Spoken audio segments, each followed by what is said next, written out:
Hello friends, welcome back to our channel. இன்னைக்கு நம்ம இன்ட்ரெஸ்டிங்கான வீடியோ தான் பார்க்க போறோம். சோ என்னன்னு பாத்தீங்கன்னா இன்னைக்கு வந்து பீஃப் குழம்பு செய்ய போறோம். சோ பீஃப் வச்சு நம்ம குழம்பு செஞ்சா சுமாரா தான் இருக்கும்னு யோசிக்காதீங்க. செம்ம டேஸ்டா இருக்குங்க. இன்னைக்கு நம்ம ரொம்ப குழவான பீஃப் தான் எடுத்திருக்கோம். ஒரு 1/2 kg பக்கம் இருக்கும். அதனால நம்ம க்ளீன் பண்ணி வச்சிருக்கோம். கொஞ்சமா கல்லுப்பு சேர்த்துக்கலாம். சோ இதுலயே நம்ம வந்து 1 டேபிள்ஸ்பூன் இஞ்சி பூண்டு பேஸ்ட் ஆட் பண்ணிக்கலாம். வந்து இதுல தயிர் ஆட் பண்ணிக்கலாம்.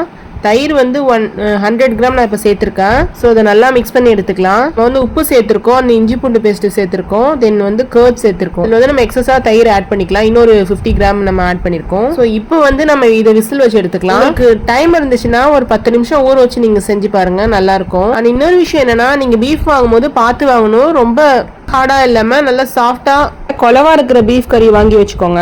பீஃப் வந்து 8 ல இருந்து 10 விசில் நம்ம வச்சு எடுத்துக்கலாங்க. ஸோ எதனாலன்னு பாத்தீங்கன்னா பீஃப் வந்து வேகிறதுக்கு ரொம்ப லேட் ஆகுங்க.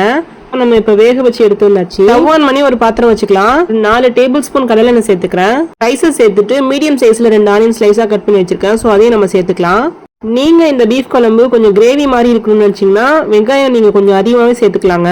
ஸோ கொஞ்சம் பெரிய சைஸ்ல வந்து நான் வெங்காயம் வந்து கொஞ்சம் அதிகமாக தான் சேர்த்திருக்கேன். ஏன்னா வந்து ரொம்ப தண்ணியா இல்லாம கொஞ்சம் கிரேவி மாதிரி வேணும்னு சொல்லிட்டு, உங்களுக்கு கிரேவி மாதிரினா வேணாம் அப்படின்னு நினைச்சீங்கன்னா கொஞ்சம் கம்மி பண்ணிக்கோங்க. ஸோ இந்த வெங்காயம் பாத்தீங்கன்னா நல்லா முழுமையா வதங்கி வரணும். இந்த மாதிரி நல்லா வதங்கி வந்ததுக்கு அப்புறமா நம்ம வந்து தக்காளி சேர்த்துக்கலாம்.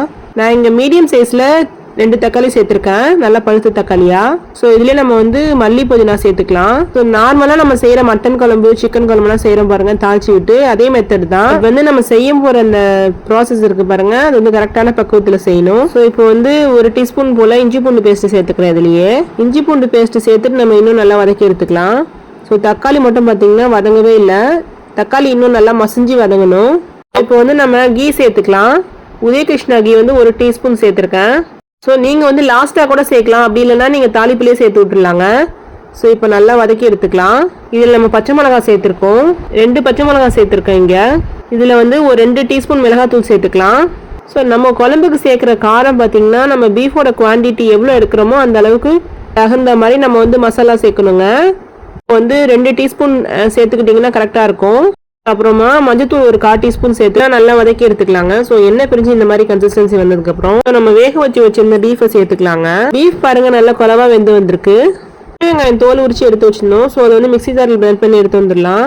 ஸோ நெக்ஸ்ட் நம்ம ஸ்பைசஸ் சேர்த்துக்கலாம். ஸோ என்னென்ன மசாலா சேர்க்க போறோம்னு பார்த்தீங்கன்னா, நம்ம வந்து பீஃப் வேக வச்சோம்ல அதே ப்ரெஷர் குக்கர் எடுத்துக்கோங்க. ஸோ அதில் வந்து 1 டேபிள் ஸ்பூன் ஃபுல்லாக மல்லித்தூள் சேர்த்துருக்கேன். 1 டீஸ்பூன் வந்து ஜீரகத்தூள் சேர்த்துருக்கேன். மிளகுத்தூள் வந்து 1 டீஸ்பூன் மட்டும் சேர்த்துக்கோங்க. இந்த மாதிரி மல்லித்தூள் குவான்டிட்டி மட்டும் கொஞ்சம் அதிகமாக சேர்த்துருக்கோம். ஸோ ஏன்னு பார்த்தீங்கன்னா உங்களுக்கு வந்து குழம்பு வந்து கொஞ்சம் திக்காக இருக்கணும், அதனால தான். ஸோ இப்போ கொஞ்சமாக தண்ணி ஊற்றி எல்லாத்தையும் நம்ம கரைச்சி எடுத்துக்கலாம். நம்ம பீஃப் குழம்புல எல்லாத்தையும் சேர்த்துக்கலாம் மசாலாவனா. ஸோ நம்ம சேர்த்துருக்க மசாலா எல்லாம் ஒன்றா சேர்ந்து முழுமையாக வெந்து வரணும். சேர்த்துருந்த சின்ன வெங்காயம் இருக்கு பாருங்க, அதை பல்ஸ் மோட்ல பிளெண்ட் பண்ணி சேர்த்துக்கலாம். ஸோ இது நல்லா கொதிக்கிட்டோம். ஸோ குழம்பு பாருங்க திக்கா இருக்கு பாருங்க.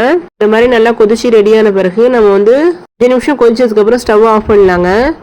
ஏன்னா நம்ம வந்து லாஸ்டா தேங்காய் சேர்க்கணும். ஸோ தேங்காய் பேஸ்ட் நம்ம சேர்க்க போறோம். ஸோ இதுல வந்து ஒரு 1/2 மூடி தேங்காயில ஒரு 1/4 மூடி எடுத்துக்கோங்க.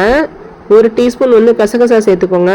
7 முந்திரி 4 பாதாம் எடுத்திருக்கேன். ஏலக்காவை சேர்த்து பிளெண்ட் பண்ணி எடுத்து வந்திருக்கேன் நல்லா ஃபைன் பேஸ்டா. ஸோ அதை நம்ம சேர்த்துக்கலாம். நீங்க தேங்காய் வந்து கம்மியா சேர்த்துட்டு கூட முந்திரி பாதாம் அதிகமா சேர்த்துக்கலாங்க, டேஸ்ட் நல்லா இருக்கும். ஸோ நம்ம வந்து மட்டன் வேக வைக்கும் போது பாத்தீங்கன்னா மட்டன் குழம்புக்கு மசாலாலாம் சேர்த்து தான் நம்ம வேக வைப்போம்.